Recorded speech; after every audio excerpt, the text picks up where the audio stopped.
on présente le résultat de Paris comme 4 piliers.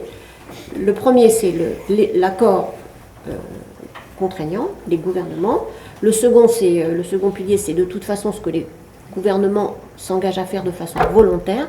C'est la partie de bas en haut, de bottom-up de l'opération, puisque on n'est pas, on a fait, pas le temps vraiment de faire tout un historique, mais on a essayé très différemment ces accords. On a essayé plein de choses, notamment à Kyoto en 1997. On a plutôt essayé de prendre une approche que beaucoup d'économistes regrettent d'ailleurs, y compris notre prix Nobel Jean Tirole, c'est qu'on ait un budget carbone. Là, les scientifiques nous disent à peu près ce qu'il faudrait émettre chaque année et disons sur le siècle, qu'on puisse diviser ce budget carbone en droits d'émission par pays, et qu'ensuite ces pays puissent échanger entre eux ces droits d'émission, qu'on crée un grand marché du carbone, et où le prix du carbone permettrait d'allouer efficacement les ressources et de faire que justement on aille vers cette économie décarbonée. On a essayé à Kyoto dans un petit club, ça n'a pas marché puisque presque tous les gens sont sortis du club, on s'est retrouvés assez seuls, enfin, les Européens, les Japonais en gros, puis tous les autres étaient partis,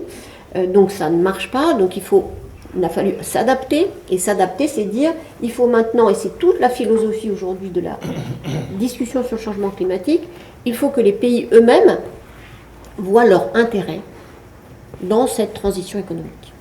Si on n'aura pas d'autorité internationale qui va pouvoir distribuer des droits d'émission, si on raisonne en termes de partage du fardeau, c'est impossible, et on ne va pas trouver la formule à la fois équitable et environnementalement raisonnable.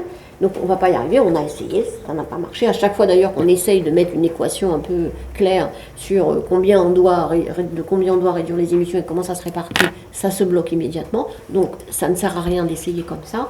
Donc l'idée c'est de renverser la vapeur, de partir de pourquoi les pays seraient intéressés à le faire. Première raison, ils ont peur du changement climatique, évidemment. C'est la raison principale. Deuxième chose, ils peuvent y voir une opportunité.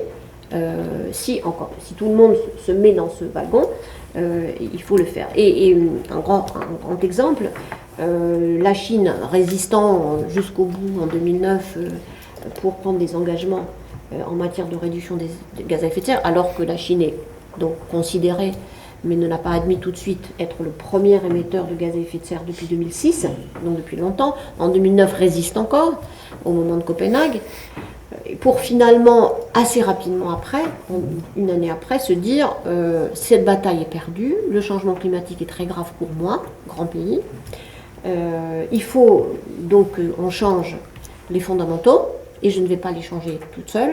La Chine peut faire beaucoup, mais ne peut pas faire toute seule, parce qu'elle est dans une économie intégrée et globalisée, et donc je suis pour un accord sur le climat contraignant.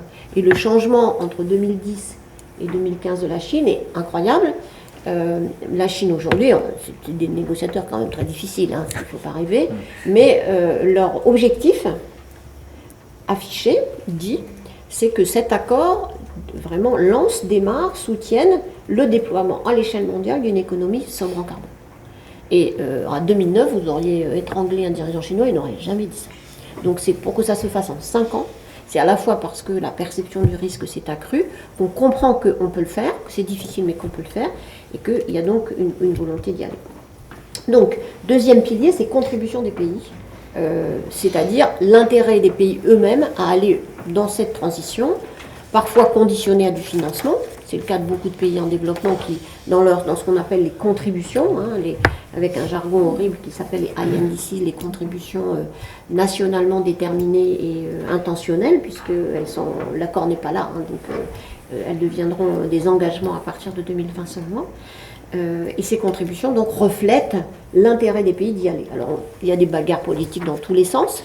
Vos équipes sont d'ailleurs impliquées souvent dans les discussions. Je pense au Brésil où il y a un grand sujet sur l'agriculture sobre en carbone et je sais que, parce que j'en reviens, les chercheurs de CIRAD font partie des équipes avec leurs collègues de la discussion.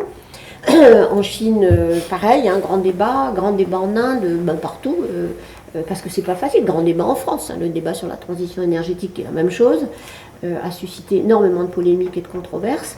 Donc, mais une appropriation quand même qu'on voit et qui est un énorme bénéfice de cette méthode, c'est que dans la plupart des grands pays et dans de plus en plus de petits pays, y compris l'Éthiopie, y compris bon, le Mali, c'est plus compliqué aujourd'hui, mais enfin, ils essayent d'y réfléchir.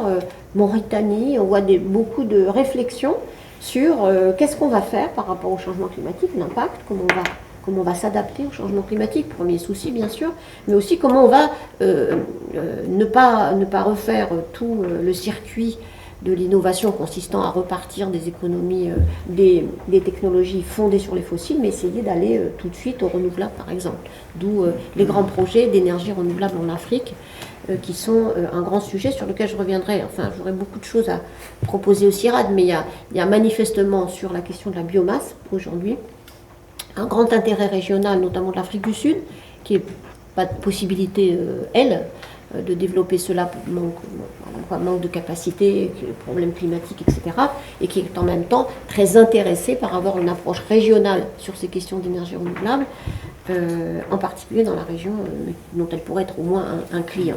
Et c'est vrai aussi en partie pour l'Éthiopie. Troisième pilier, les finances. Bon, ça c'est assez simple à comprendre, il faut qu'il y ait suffisamment d'argent public, donc toute la bataille sur quand même un accroissement de l'aide publique au développement.